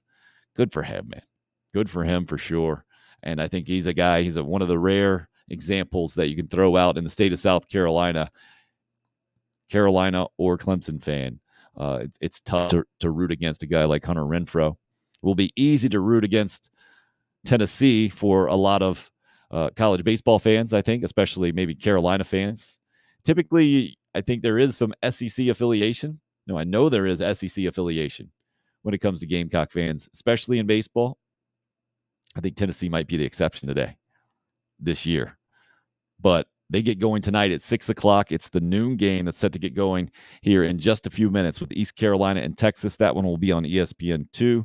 The 6 o'clock game, Notre Dame and Tennessee, also on the Deuce tonight. Can't wait to watch a bunch of baseball over the weekend. Talk to you guys about it on Monday. Appreciate you chiming in today. Troy getting one of the last comments in, saying Dabo Sweeney used to say he looks like the water boy, Hunter Renfrow. I think the latest one I saw is if you lined up the student managers he's had, that you'd have to go like 10th down the line to find Hunter Renfrow. You'd guess like 9 other student managers, even team managers, look more like football players than Hunter Renfrow does.